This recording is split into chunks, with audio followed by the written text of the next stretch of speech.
Assalamualaikum warahmatullahi wabarakatuh. Salam sejahtera untuk kita semua. Pada kesempatan kali ini, Ibu akan membahas materi mengenai patofisiologi dari suatu penyakit. Sebelumnya, kita perlu mengetahui terlebih dahulu, apa sih penyakit itu? Penyakit adalah kondisi di mana terdapat keadaan tubuh yang abnormal yang menyebabkan hilangnya kondisi normal yang sehat. Abnormal itu sendiri berarti tidak normal, kondisi yang tidak normal, sehingga kita bisa mengatakan penyakit adalah kondisi di mana ada yang tidak normal dengan tubuh kita, yang mana penyakit tersebut bisa ditandai dengan adanya sebab, tanda, gejala, serta perubahan morfologi dan fungsi dari tubuh kita. Kemudian abnormal itu sendiri bisa meliputi dari bentuk tubuh, atau fungsi dari organ-organ tubuh, atau bisa juga dari kedua faktor tersebut. Bisa meliputi abnormal dari bentuk dan fungsinya. Oke, kita bisa ambil contoh, semisal pada penyakit jantung koroner, kita bisa mengetahui tanda dan gejalanya, yaitu terjadi nyeri dada dan juga biasanya disertai dengan sesak nafas. Kemudian itu tadi tanda atau gejalanya, kemudian penyebab dari penyakit jantung koroner biasanya karena penyempitan pembuluh darah. Itu disebabkan karena gaya hidup yang tidak sehat, konsumsi makanan tinggi lemak, kemudian dia obesitas, bisa juga karena kebiasaan merokok. Kemudian untuk perubahan morfologinya, perubahan bentuknya, terjadinya penyempitan pembuluh darah pada penderita jantung koroner, yaitu serangkaian penjelasan mengenai penyakit jantung koroner sebagai salah satu contohnya. Kemudian di sini ada berbagai karakteristik dari penyakit, yaitu yang pertama ada etiologi. Etiologi itu sebab dari suatu penyakit. Kemudian patogenesis. Patogenesis itu mekanisme terjadinya suatu penyakit. Kemudian adanya perubahan patologis dan klinis, itu juga termasuk pada mekanisme. Kemudian adanya komplikasi atau cacat, ini merupakan efek dari suatu penyakit. Kemudian prognosis itu keluaran dari suatu penyakit. Dan epidemiologi itu adalah insiden dari terjadinya suatu penyakit atau wabah penyakit. Selanjutnya, yang pertama kita akan bahas terlebih dahulu mengenai etiologi. Etiologi penyakit adalah penyebab dari suatu penyakit atau inisiator serangkaian peristiwa yang menyebabkan suatu penyakit. Kemudian penyakit itu sendiri bisa disebabkan oleh berbagai macam interaksi antar host, misalnya ada faktor dari genetik, faktor bawaan, atau faktor keturunan yang mana berinteraksi dengan faktor lingkungan. Kemudian lingkungan yang menyebabkan terjadinya suatu penyakit bisa disebut dengan patogen. Dan bakteri yang bisa menyebabkan penyakit adalah bakteri patogen, sedangkan ada bakteri yang tidak bisa menyebabkan penyakit disebut non-patogen, bakteri non-patogen. Kemudian di sini ada berbagai macam agen penyebab dari suatu penyakit. Yang pertama ada kelainan genetik. Kelainan genetik itu kelainan bawaan karena keturunan. Kemudian yang kedua ada agen infeksi seperti infeksi virus, bakteri, parasit, dan juga jamur. Kemudian yang ketiga ada bahan kimia. Kemudian yang keempat penyebab penyakit karena radiasi, dan yang terakhir karena trauma mekanik. Selanjutnya di sini identifikasi sebab-sebab dari suatu penyakit. Penyakit dapat disebabkan oleh beberapa faktor. Yang pertama ada faktor genetik, kemudian faktor lingkungan, dan juga adanya multifaktor. Multifaktor ini yaitu interaksi antara faktor genetik dan faktor lingkungan. Untuk faktor genetik, kita ambil contoh pada penderita diabetes. Keturunan dari penderita diabetes akan lebih rentan, akan lebih beresiko mengalami penyakit diabetes dibandingkan dengan orang yang tidak mengalami diabetes. Kemudian yang kedua untuk faktor lingkungan, faktor lingkungan sebagai contoh, dia tidak mempunyai gen atau keturunan yang menderita diabetes, akan tetapi dalam pola hidupnya dia itu tidak sehat.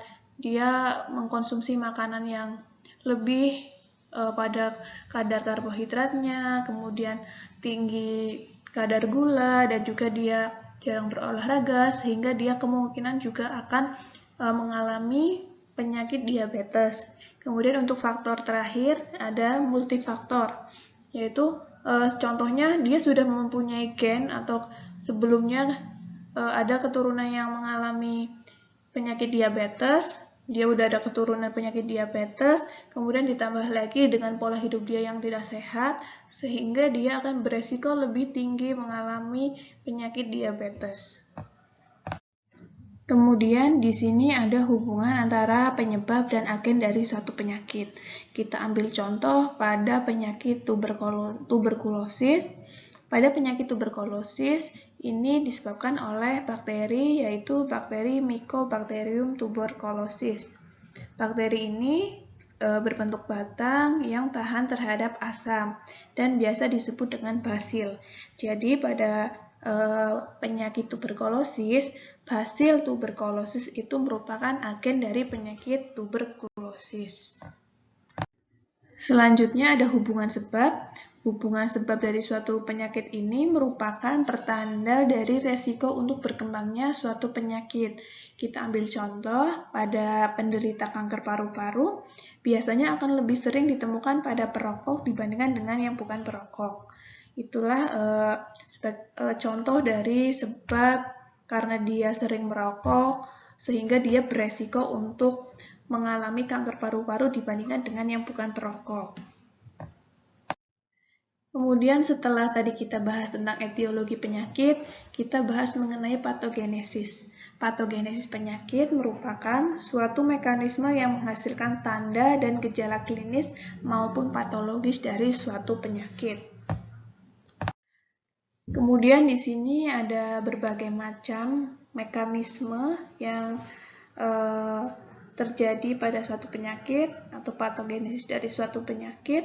Yang pertama ada proses radang.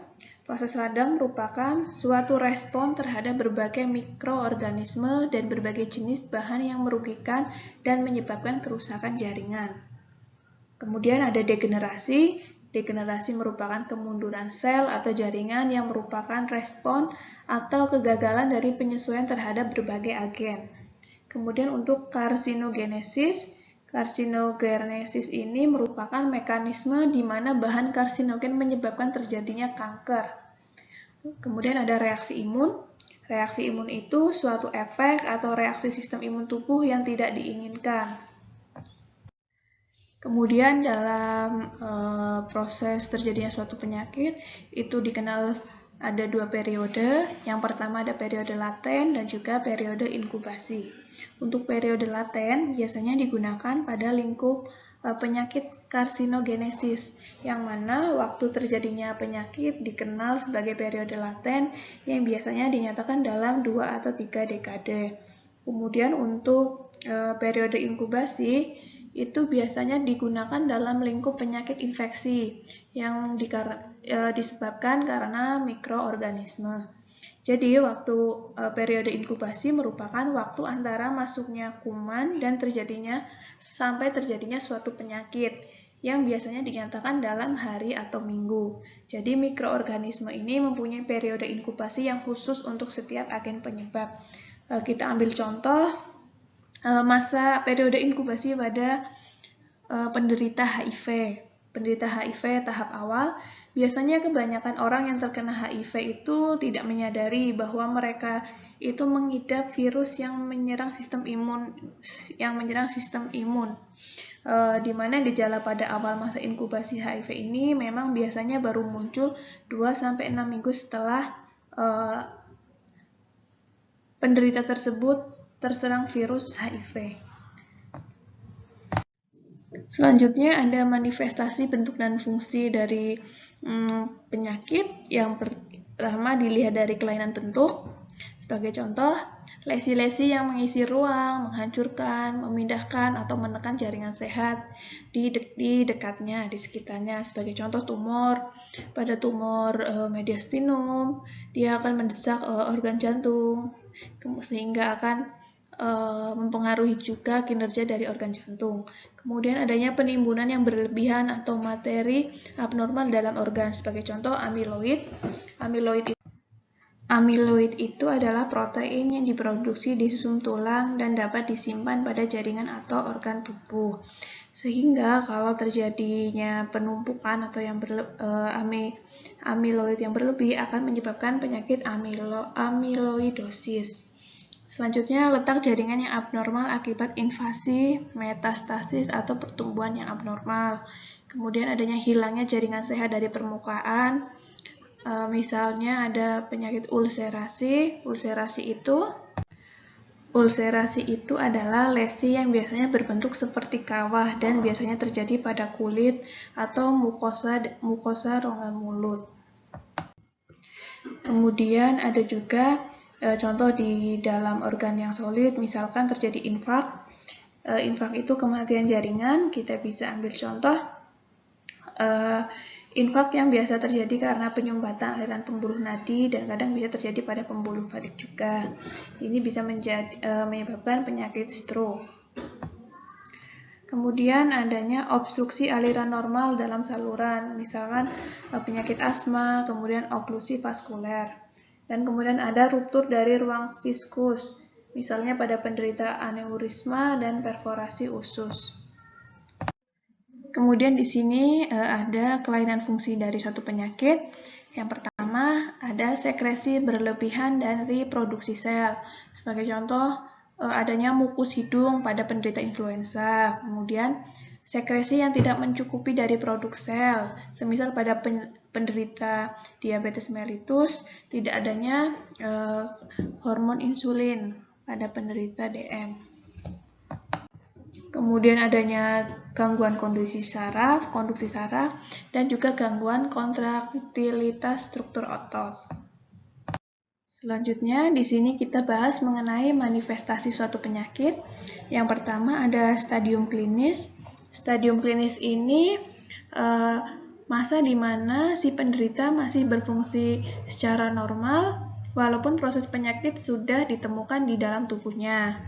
Kemudian bila proses biologis sudah terganggu, maka penderita itu mulai secara subjektif merasa ada sesuatu yang tidak beres dengan tubuhnya. Kemudian perasaan ini disebut juga dengan gejala penyakit. Kita ambil contoh, semisal pada penderita diabetes, dia sudah merasa badannya gampang lelah, cepat letih, mudah mengantuk, kemudian bolak-balik ke kamar mandi, itu sudah merupakan contoh gejala dari suatu penyakit. Selanjutnya, secara objektif, menyangkut penyimpangan yang dapat diidentifikasi, maka disebut dengan tanda penyakit. Lanjutan dari tadi, setelah gejala penyakit, kemudian dilakukan pemeriksaan, tes urin, ternyata ia kadar gulanya tinggi, itu bisa disebut sebagai tanda penyakit. Tanda penyakit dari penyakit DM itu, ya tadi hasil tes urin dia terdapat kandungan gula yang tinggi di dalam urinnya.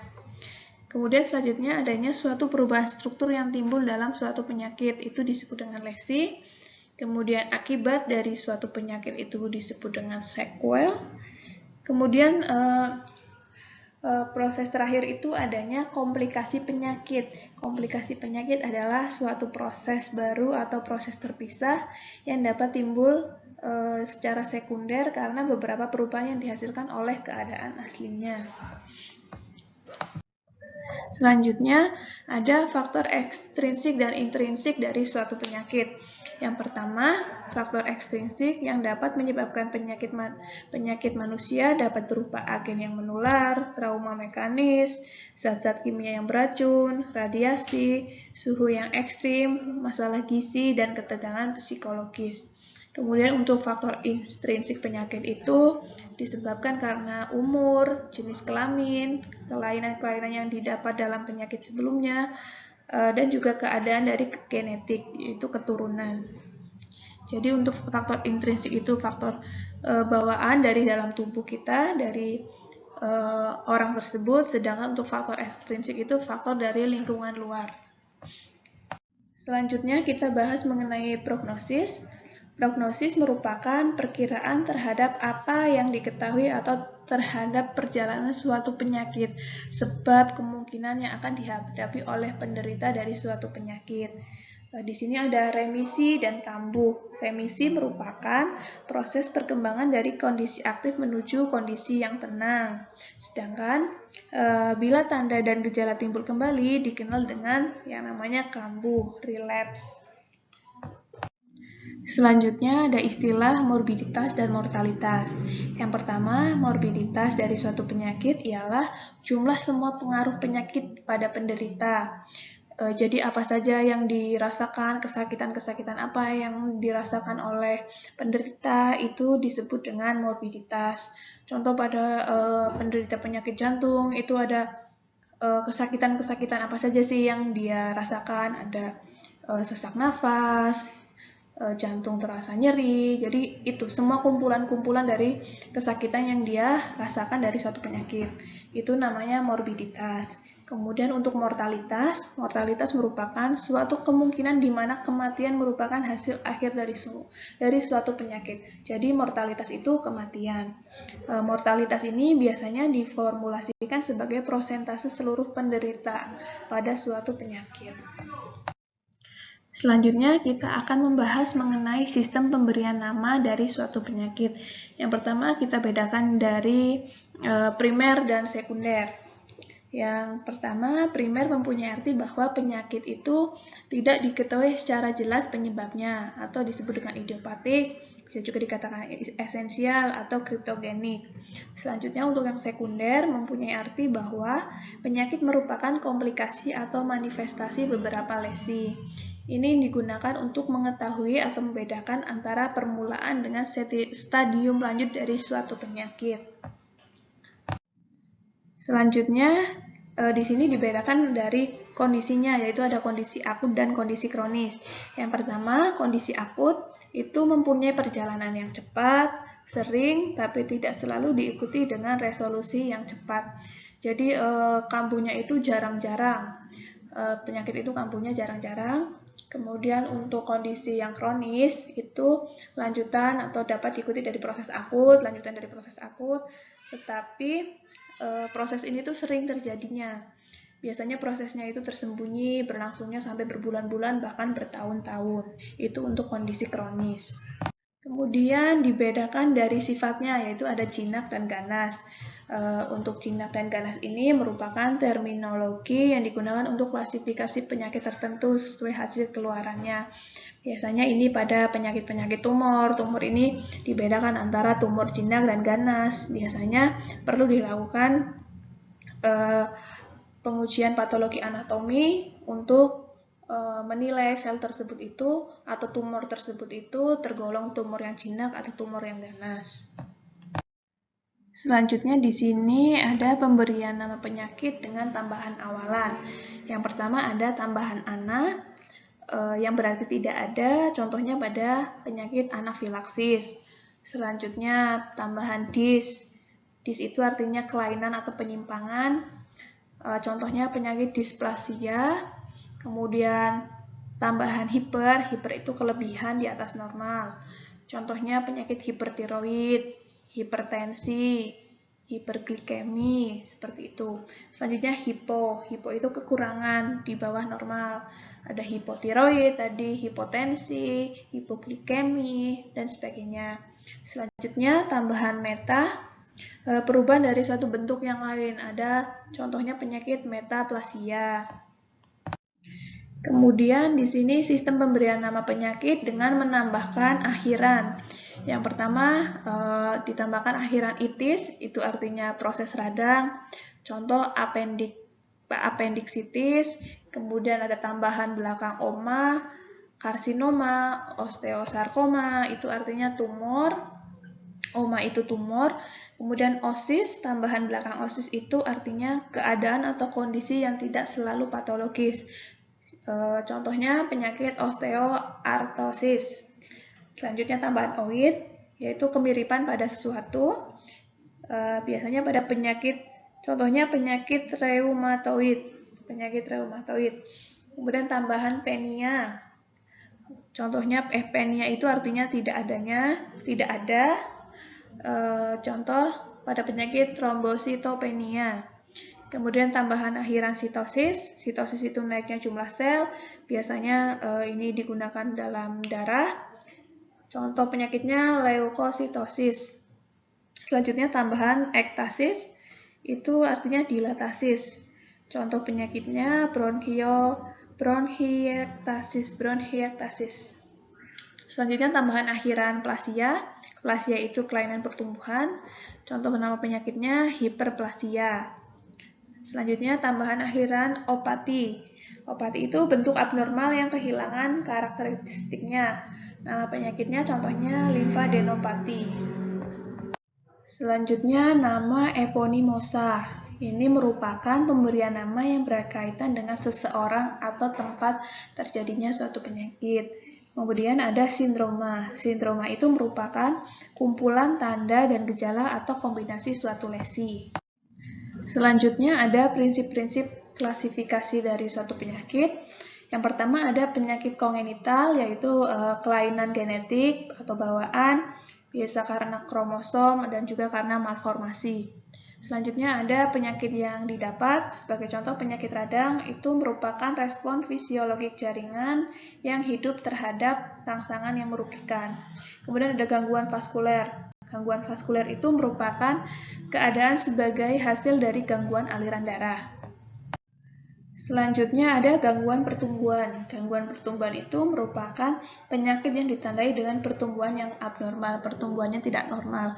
Kemudian ruda paksa atau trauma dapat langsung menyebabkan suatu penyakit atau kelainan yang terjadi ini tergantung dari sifat dan besarnya ruda paksa tersebut.